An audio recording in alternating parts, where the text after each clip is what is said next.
किसी के साथ अपराध होता है तो हर व्यक्ति हर कोई पुलिस के पास जाता है कि मुझे न्याय चाहिए, मुझे अपराधी को सजा दिलाना है।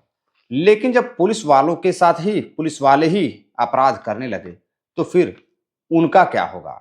उन्हें न्याय कैसे मिलेगा? साथियों नमस्कार, प्रणाम। मैं आपका अपना विशु राय हाजिर हूँ जुर्म की दुनिया की एक बेहद ही हैरान कर देने वाली कहानी के साथ। साथियों, मैं बात कर रहा हूँ एक महिला कांस्टेबल की। एक महिला कांस्टेबल पहुंचती है पुलिस स्टेशन में बिहार के किशनगंज, और वहां पहुंचने के बाद महिला थाने में शिकायत दर्ज कराती है और जो कुछ कहती है उसे सुनकर पुलिस वालों के भी होश उड़ जाते हैं। दरअसल साथियों, इस घटना की शुरुआत होती है बिहार के किशनगंज से। किशनगंज थाने में एक महिला कुछ ही दिनों पहले पदस्थ पद स्थापित होती है, लेकिन फिर उसके साथ एक ऐसी घटना घटती है जिसको वह सोचकर भी हैरान रह जाती है, और उसके साथ जो कुछ होता है उसके लिए उसने कभी सपने में भी नहीं सोचा था कि उसके साथ कुछ ऐसा होगा। दरअसल साथियों, जो महिला रहती है, महिला की जो नियुक्ति होती है वह एक जगह लगता है खगड़िया। खगड़िया जिले में वह पदस्थापित होती है। अब वहाँ वह जनता की सेवा करने लगती है, हर महिला को, हर लड़कियों को न्याय दिलाने की कोशिश करने लगती है।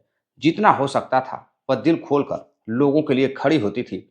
हर व्यक्ति, हर महिला के साथ बिल्कुल खड़ी रहती थी। अब लड़की यानी कि जो महिला कांस्टेबल रहती है वो महिला कांस्टेबल अविवाहित रहती है। लेडी कांस्टेबल अविवाहित, उसकी जो खूबसूरती थी उस पर हर कोई फिदा होना चाहता था। लेकिन एक दिन उसके नंबर पर, उसके फ़ोन पर एक नंबर से कॉल आता है, और जैसे ही साथी वो कॉल रिसीव करती है तो फिर एक लड़का बोलता है कि तुम बहुत खूबसूरत हो। और जैसे ही महिला कांस्टेबल पूछती है कि तुम कौन बोल रहे हो, फ़ोन कट जाता है। फिर फ़ोन आता है। फिर महिला जैसे ही रिसीव करती है तो बात शुरू होती है कि आखिर तुम कौन हो, बार बार मुझे एक न एक प्यारी बात बोलते हो और फिर फ़ोन कट कर देते हो। अब लड़का कहता है कि तुम मुझे पहचानो कि मैं कौन हूँ, मैं तुम्हें बहुत प्यार करता हूँ, मैं तुम्हें पसंद करता हूँ।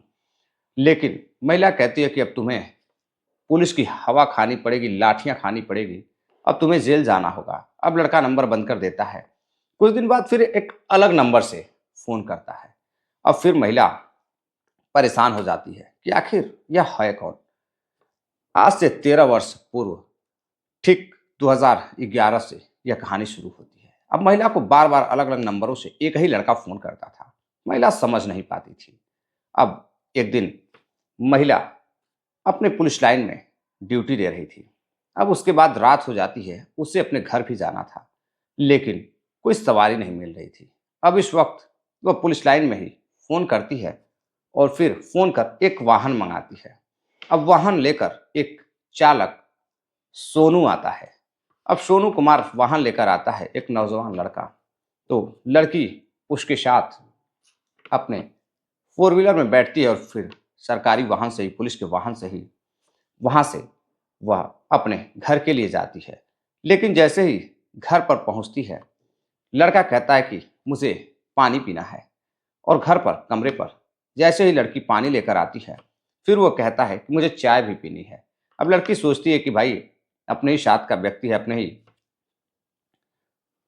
उसका पुलिस विभाग का आदमी है, तो लाओ चाय भी पिला देते हैं। अब रात हो चुकी थी। इधर जैसे ही लड़की चाय लेकर आती है और फिर लड़का कहता है सोनू कुमार कि आप भी पानी पी लीजिए। अब वो भी, उसे भी प्यास लगी थी, वह भी पानी पीती है। फरवरी का महीना रहता है। पानी पीती है और पीते ही वह सो जाती है, और जब नींद खुलती है तो उसे लगता है कि उसके साथ कुछ गलत हुआ है। अब वह असहज महसूस कर रही थी, वह बर्दाश्त नहीं कर पा रही, उसे दर्द हो रही थी।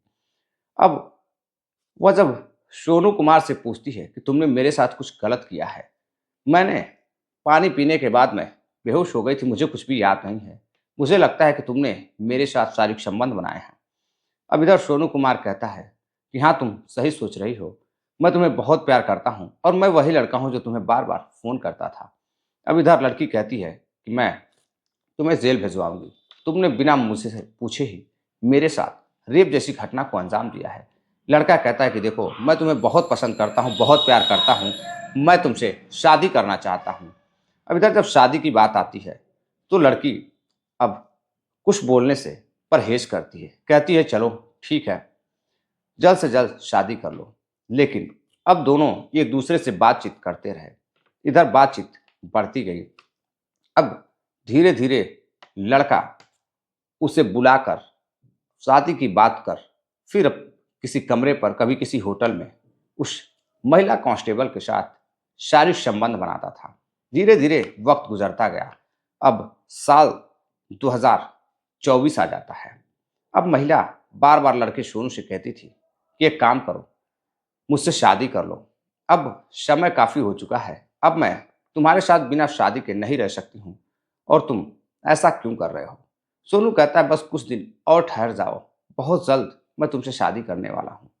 अब इधर समय बीतता गया। लड़की काफी परेशान हो जाती है। अब उसकी पोस्टिंग वहां से हो जाती है किशनगंज। जब किशनगंज साथियों उसकी पोस्टिंग हो जाती है तो फिर वहां से वह लड़की अपने ड्यूटी देने लगती है। लेकिन इसी दौरान फिर जो लड़का सोनू कुमार रहता है वह उसके कमरे पर पहुंचता है। अब कमरे पर पहुंचता है, बातचीत करता है और फिर लड़की को प्रेरित करता है शादी के लिए। और जैसे ही लड़की शादी की बात सुनकर खुश होती है कि इसने मेरी इज्जत टूटी है और मैं इसी के साथ शादी करूंगी, वरना लोग क्या कहेंगे, किसी को अगर पता चल गया तो। अब लोक लाज के डर से वो अपनी इज्जत बचा रही थी, किसी से कुछ कहने की कोशिश नहीं कर रही थी। लेकिन इधर सोनू उसी लोक लाज का फायदा उठाकर उसके साथ बार बार शारीरिक संबंध बनाता रहा। इधर लड़की बार बार परेशान होती गई। लेकिन एक दिन लड़की फिर कहती है कि एक काम करो, अब तुम मुझे डेट बताओ, मुझे शादी तुमसे करनी है। लड़का कहता है कि ठीक है, शादी के लिए मैं तैयार हूँ, डेट तुम ही बता दो, मैं शादी कर लूंगा। लेकिन अब जो ड्राइवर रहता है लड़का सोनू, वह जब शादी की बात आती थी तो इधर उधर की बातें तो करता था, शादी करने की भी बात करता था। लेकिन जब डेट आती थी तो कोई ना कोई बहाना मार कर निकल जाता था। इधर लड़की के साथ कई बार शारीरिक संबंध बनाए। अब लड़की परेशान हो जाती है कि जब भी शादी की बात आती थी वो कोई ना कोई बहाना कर उसके साथ शारीरिक संबंध बनाता था और फिर वहां से अपनी ख्वाहिशें पूरी करने के बाद निकल जाता था। धीरे धीरे समय बीतता गया। अक्टूबर गुजर जाता है, नवंबर गुजर जाता है, साल 2024 का दिसंबर भी गुजरने ही वाला होता है। जितनी लगन थी शादी विवाह की सारी गुजर जाती हैं। अब इधर लड़की परेशान हो जाती है। अब वह सोचती है कि अब हद हो चुकी है, यह लड़का तो मुझे धोखा दे रहा है, चोरी छिपे मुझे बेहोशी की दवा खिलाकर मेरे साथ शारीरिक संबंध बनाया, और फिर आज यह लड़का मुझे धोखा दे रहा है। और यह मैं जितना परहेज कर रही हूँ, लोक लाज, समाज, अपने परिवार की इज्जत को बचा रही हूँ, और यह लड़का मेरे साथ खिलवाड़ कर रहा है। अब तो हद हो चुकी है। लड़की कहती है कि देखो, आखिरी मौका देती हूँ, अगर तुम मुझसे शादी नहीं करोगे तो मैं फिर तुम्हारे खिलाफ एक्शन लूंगी। लड़का फिर जाता है, बातचीत करता है और लड़की को फिर से प्रेम जाल में भुलवाकर फिर से उसके साथ शारीरिक संबंध बनाता है और फिर शादी की डेट निकालने के लिए कहता है। लेकिन घर लड़की जब भी शादी की बात करती थी, डेट निकाल कर कंफर्म करती थी, तो लड़का कोई ना कोई बहाना कर लेता था और फिर अपने क्षेत्र खगड़िया ही, जहाँ वो पोस्टेड था, अनुबंधित पद ऑफिस, अपने पद पर स्थापित था, ड्राइवर के पद पर, तो वह लड़का फिर से सोनू कुमार बहाना बनाकर निकल जाता था।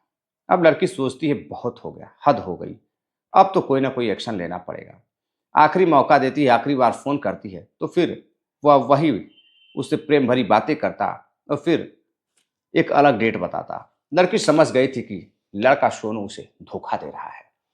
अब वह पहुंचती है किशनगंज के महिला थाने। वहां पहुंचने के बाद साथियों अब शिकायत दर्ज कराती है, एफआईआर कराती है, और वह बताती है कि एक अनुबंधित चालक, जो पुलिस विभाग का ही चालक है, वह मेरे साथ नशीली गोलियां दे करके मेरे साथ वह रेप जैसी घटना को अंजाम देता है बिना मेरे इजाजत के, और फिर शादी का झांसा देकर मेरे साथ कई बार शारीरिक संबंध बनाए। और जब मैंने उससे शादी के लिए बार बार कहा तो वह किसी न किसी बहाने या शादी की बात को टाल देता था और फिर प्रेम जाल में अच्छी अच्छी प्यारी प्यारी बातें कर मेरे साथ शारीरिक संबंध बनाता रहा। अब पुलिस जांच पड़ताल करने में जुट गई है कि हकीकत क्या है। साथियों, तो यह थी एक महिला कांस्टेबल की कहानी। अब इसमें कितनी सच्चाई है, आप कमेंट कर जरूर बताइएगा।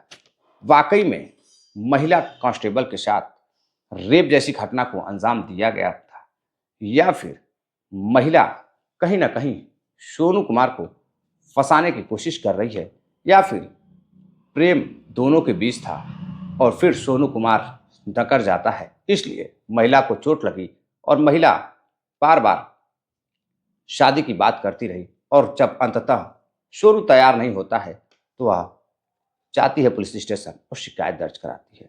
साथियों, फिलहाल पुलिस जांच पड़ताल कर रही है, लेकिन आप अपनी राय कमेंट कर जरूर दीजिएगा। मिलते हैं एक और नई कहानी के साथ, तब तक के लिए नमस्कार, जय हिंद।